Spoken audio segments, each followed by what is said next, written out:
తిరిగి BCN news కి స్వాగతం. డాక్టర్ బిఆర్ అంబేద్కర్ కోనసీమ జిల్లా ఆలమూరు సబ్ రిజిస్టర్ కార్యాలయంపై ఏసీబీ దాడులు నిర్వహించింది.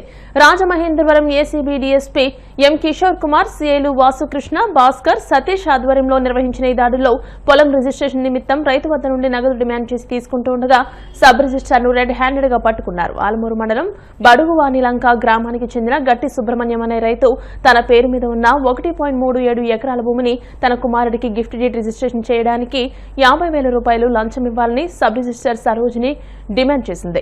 ఈ క్రమంలో అదే గ్రామానికి చెందిన ముప్పిరి వేర్రియ ద్వారా బేరం చేసుకుని 28,000కు ఒప్పందం కుదుర్చుకుంది. దీంతో గట్టి సుబ్రహ్మణ్యం ఏసీబీని ఆశ్రయించాడు.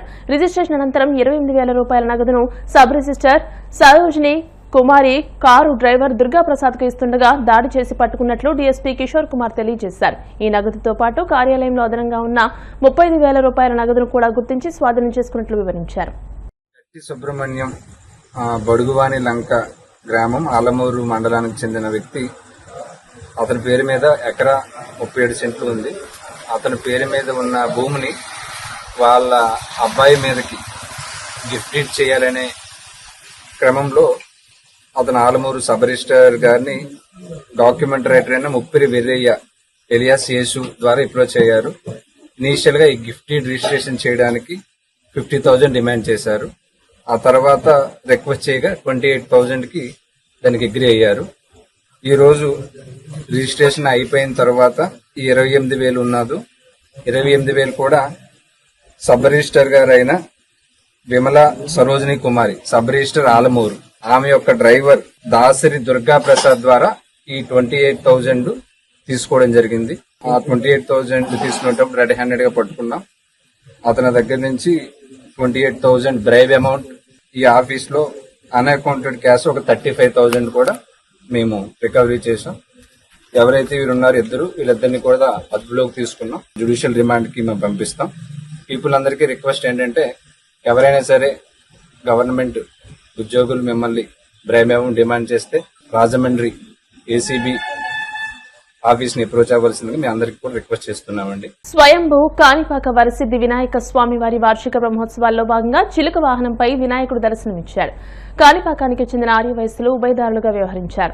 రాత్రి నిర్వహించిన వృషభ వాహన సేవకు కాణిపాకం, సంతపల్లె, మారేడుపల్లె, ముదిగోళం, చిత్తూరు ప్రాంతాలకు చెందిన శాలివాహన వంశస్థులు ఉభయదారులుగా వ్యవహరించారు. కళ్యాణ వేదికపై ఉత్సవమూర్తులకు విశేష పూజలు నిర్వహించారు. చిలుక వాహనాన్ని శోభాయమానంగా అలంకరించి సిద్ధి బుద్ధి సమేత వరసిద్ధిరి ఉత్సవ విగ్రహాలను వాహనంపై ఆశీర్వను చేసి పురవీధుల్లో ఊరేగించారు.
Aku boleh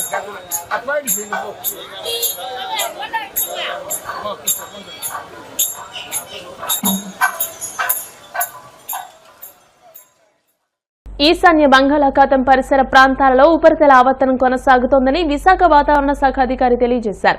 దీనికి అనుబంధంగా మరో ఉపరితల ఆవర్తనం ఉందని, ఇది రాబోయే 24 గంటల్లో ఉత్తర బంగాళాఖాతం పరిసర ప్రాంతాలలో అల్పపీడనంగా పరిణామం చెందే అవకాశాలున్నాయని, దీని ప్రభావంతో రాష్ట్రంలో వారం రోజుల పాటు వర్షాలు కురిసే అవకాశాలున్నాయని అంచనా వేశారు.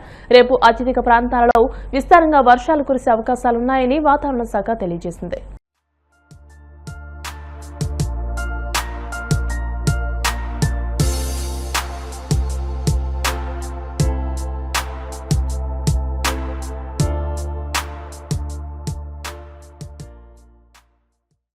మయన్మార్ పరిసర ప్రాంతమైన ఈశాన్య బంగాళాఖాత పరిసర ప్రాంతాలలో ఈరోజు ఉదయం ఒక ఉపరితల ఆవర్తనం ఏర్పడింది. అది ప్రస్తుతం ఈశాన్య బంగాళాఖాతం దాని పరిసర ప్రాంతమైన మయన్మార్ పరిసర ప్రాంతాలలో ఉపరితల ఆవర్తనంగా కొనసాగుతూ దానికి అనుబంధంగా ఉపరితల ఆవర్తనం 5.8 కిలోమీటర్ల ఎత్తు వరకు విస్తరించి ఉండి నైరుతి దిశకు వంగి ఉన్నది. 5.8 కిలోమీటర్ల ఎత్తు వరకు ఉపరితల ఆవర్తనం కొనసాగుతుంది. ఇది రాబోయే 24 గంటల్లో ఉత్తర బంగాళాఖాతం పరిసర ప్రాంతాలలో అల్పపీడనంగా పరిణామం చెందే అవకాశం కనిపిస్తుంది. మయన్మార్ ఈశాన్య బంగాళాఖాతం మయన్మార్ పరిసర ప్రాంతాల నుంచి ఉత్తర ఒడిశా తీరం వరకు ఉపరితల ద్రోణి 1.5 కిలోమీటర్ల ఎత్తు వరకు విస్తరించి ఉన్నది. ఉదయం వరకు ఉన్న ఉపరితల ఆవర్తనం ఒరిస్సా పరిసర ప్రాంతాల్లో ఉన్న ఉపరితల ఆవర్తనం ఈ ఉపరితల ద్రోణితో కలిసిపోయింది. ఈ పరిస్థితుల వల్ల రాష్ట్రంలో రాబోయే వారం రోజులు కూడా చెదురుముదురుగా వర్షాలు పడతాయి. ముఖ్యంగా మొదటి 3 రోజులు విస్తారంగాను, తదుపరి 4 రోజులు కొన్ని చోట్ల నుంచి 1-2 చోట్లకు పరిమితమయ్యే అవకాశం ఉంది. ముఖ్యంగా ఉత్తర కోస్తా జిల్లాల్లో ఈరోజు పలు ప్రాంతాలలో తేలికపాటి నుంచి మోస్తరు వర్షపాతం, దక్షిణ కోస్తా జిల్లాల్లో ఈరోజు కొన్ని ప్రాంతాలలో తేలికపాటి నుంచి మోస్తరు వర్షపాతం నమోదయ్యే అవకాశం ఉంది.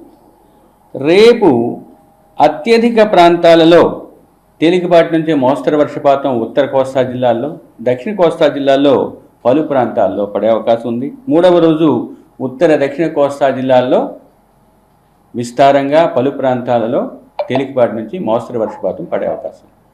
మొదటి 5 రోజులు కూడా ఉత్తర కోస్తా జిల్లాలపై ఉరుములు మెరుపులు వీటితో కూడిన వర్షం పడే అవకాశం ఉంది. దక్షిణ కోస్తా జిల్లాల్లో అటువంటి పరిస్థితి 3 రోజులు ఉండే అవకాశం ఉంది. సుస్థిరమైన బలమైన నైరుతి ఋతుపవన గాలులు 40 నుంచి 50 కిలోమీటర్ల వేగంతో వీచే అవకాశం తదుపరి 5 రోజులు కూడా ఉంది. ముఖ్యంగా ఈ 24 గంటల్లో ఉత్తర కోస్తా జిల్లాలైన శ్రీకాకుళం, విజయనగరం, పార్వతీపురం, విశాఖపట్నం, శ్రీకాకుళం, విజయనగరం, పార్వతీపురం, అల్లూరి సీతారామరాజు, ఏలూరు జిల్లాల్లోని 1-2 చోట్ల భారీ వర్షపాతం నమోదయ్యే అవకాశం ఉన్నది. రేపు అల్లూరి సీతారామరాజు, విజయనగరం, విశాఖపట్నం, అనకాపల్లి జిల్లాల్లోని 1-2 చోట్ల భారీ నుంచి అతి భారీ వర్షానికి ఆస్కారం ఉంది. శ్రీకాకుళం, పార్వతీపురం, కాకినాడ, తూర్పుగోదావరి, కోనసీమ, పశ్చిమ గోదావరి, ఏలూరు, ఎన్టీఆర్లోని 1-2 చోట్ల భారీ వర్షానికి అవకాశం ఉన్నది.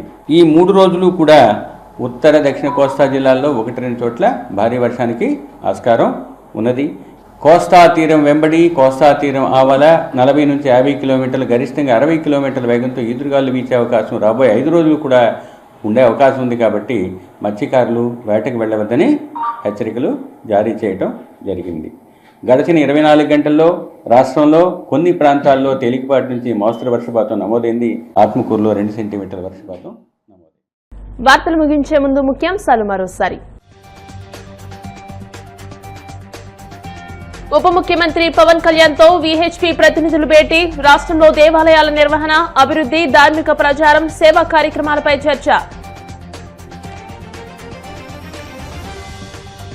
నేడు దివంగత ముఖ్యమంత్రి వైఎస్ రాజశేఖర రెడ్డి వర్ధంతి, కుటుంబ సభ్యులతో కలిసి ఇడుపులపాయలోని వైఎస్ఆర్ ఘాట్లో నివాళులర్పించిన ఏపీ పీసీసీ అధ్యక్షులు వైఎస్ షర్మిల.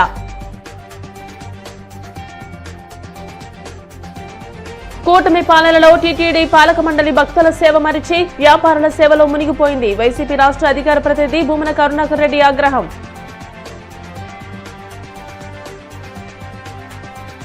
సింహాచలం అప్పన్న హుండీ లెక్కింపులో సిబ్బంది చేతివాటం 50,000 దొంగిలించేందుకు ప్రయత్నించిన 2 ఉద్యోగులను పట్టుకున్న అధికారులు. ఈ వార్తలు ఇంతటితో సమాప్తం. మరిన్ని వార్తల కోసం BCN digital YouTube channel, Facebook page ని ఫాలో అవ్వండి. అప్డేటెడ్ వార్తల కోసం ప్లీజ్ సబ్స్క్రైబ్.